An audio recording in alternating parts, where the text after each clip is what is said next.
Bonjour, chers étudiants, et bienvenue dans ce cours des théories de la communication. Nous allons aborder le deuxième chapitre de ce cours, qui est une brève histoire de la communication. C'est-à-dire, c'est très important de vous faire raconter un peu l'histoire de la communication, comment les choses ont évolué dans le temps.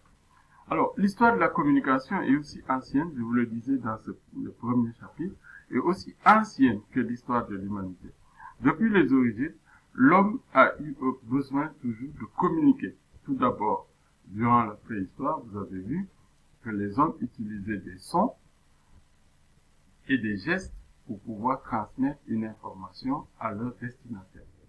Que ce soit à l'aide de signaux visuels ou de signaux sonores, l'homme a toujours tenté de vaincre les distances et de mettre en place une transmission rapide de l'information. Pour gloser sur la figure mythique la plus formidable que l'Occident ait créée, on peut dire que l'homme, grâce au feu, est devenu un géant technologique. Mais il demeure toujours un nain dans la communication. Les hommes dominent la nature, mais ils n'ont pas encore appris à vivre ensemble et à bien communiquer. Vous voyez, depuis que le monde existe, la communication devait servir à l'homme de vivre en paix. Mais malheureusement, c'est pas le cas. Et vous allez le voir.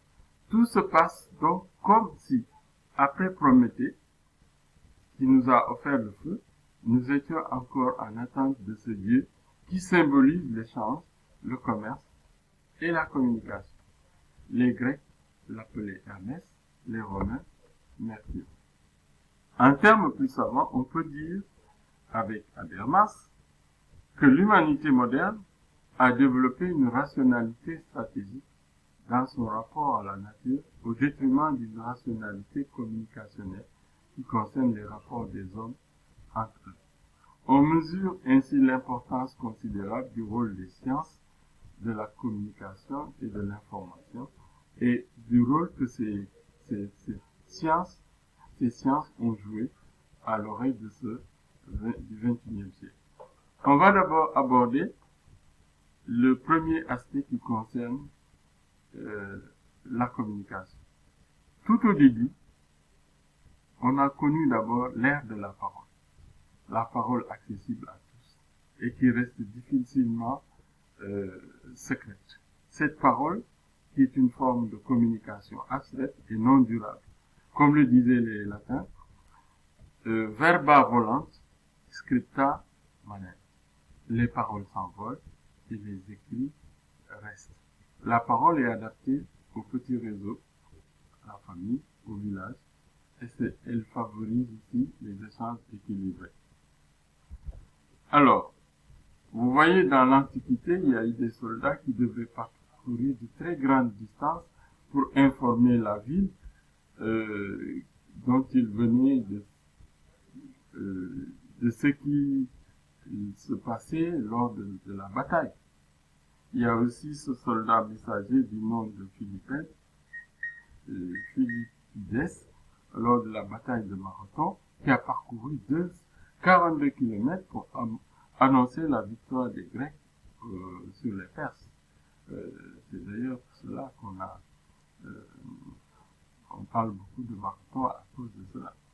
Cette légende est à l'origine du nom du principe de Marathon moderne. Après la parole, on aborde l'ère de l'écriture, de l'écrit.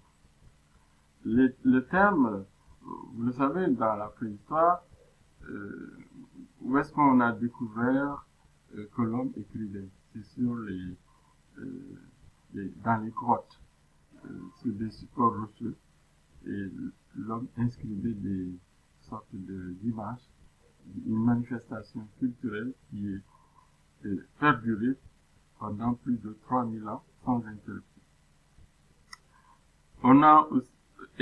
L'écriture permet de fixer des règles et devient un premier outil de contrôle. À partir du moment où on fixe la parole, ça devient on peut avoir un premier outil de contrôle. L'écriture. Les premiers signes d'écriture sont apparus en Mésopotamie. La fameuse civilisation mésopotamienne, comme vous le voyez, c'est vers l'an 3300 avant Jésus-Christ, afin de comptabiliser les têtes de bétail et les sacs de grains, que les Sumériens utilisaient des roseaux taillés en pointe pour tracer des signes sur des tablettes d'argile. Ces signes sont appelés pictogrammes. Alors, vous voyez, ce sont les Sumériens qui ont inventé l'écriture, et non les Européens. Et ces Sumériens, ce sont ces peuples qui vivaient autour du Tigre et de l'Euphrate, entre l'Irak, l'Iran et la Syrie. Ces peuples, comme vous le voyez sur cette carte, ces peuples qui sont où il y a la guerre en ce moment, en Syrie, en Irak, ainsi de suite. Alors vous voyez comment l'écriture s'est répandue dans le monde. Donc les Sumériens sont les inventeurs de l'écriture, ils sont les premiers, suivis par les hiéroglyphes égyptiens, puis sur cette carte les hiéroglyphes crétois, puis l'alphabet phénicien et les Chinois avec leur fameux caractère. Alors, l'écriture, vous le voyez, quand on écrit sur du papier, on écrivait sur du papyrus. Il a fallu, et c'est la Chine qui a inventé le papier. Le papier a été inventé en Chine, et grâce aux Arabes, ce papier s'est répandu dans le reste du monde, comme le voyez, sur ces repères chronologiques que je vous montre. La naissance du papier, c'est en Chine vers 2200 ans avant Jésus-Christ. Les Chinois, qui ont été battus par les Arabes à Samarcande, ont délivré leur secret de fabrication du papier. Alors, le papier, il faut attendre 1454, le 15e siècle, pour que les Européens entrent dans la danse.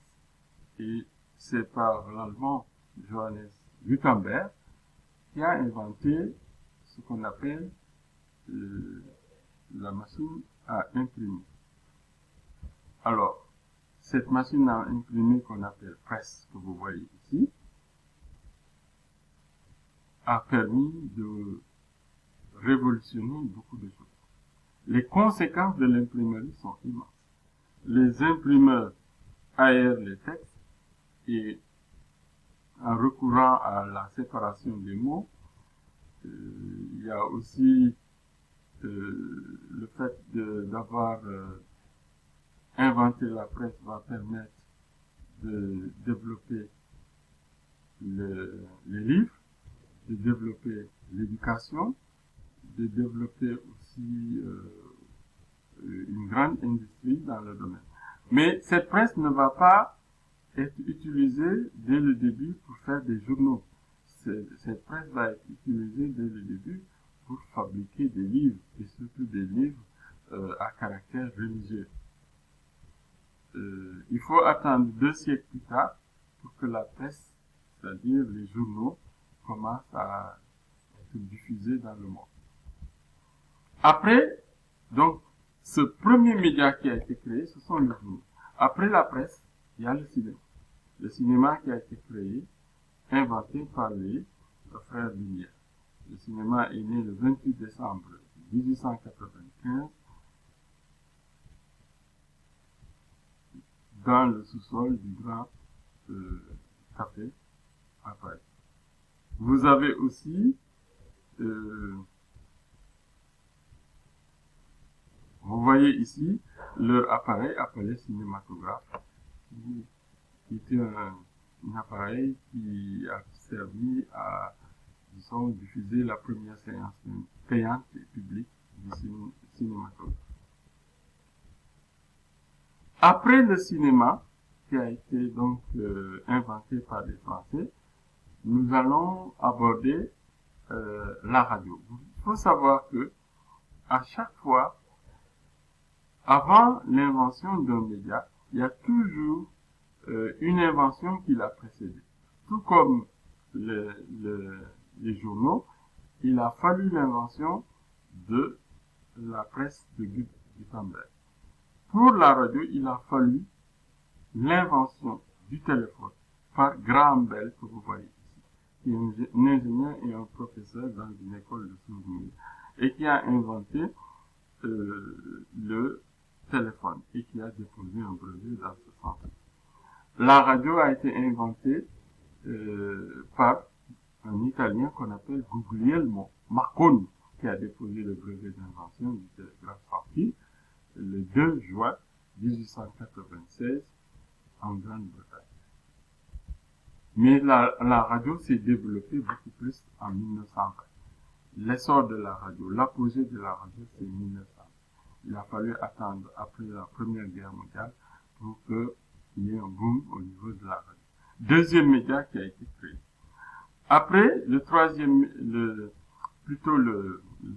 média. Le quatrième média qui a été créé, c'est la télévision, qui a été créée et inventée par John Baer, qui est britannique, et qui a mis au point ce qu'on appelle son téléviseur mécanique en 1926.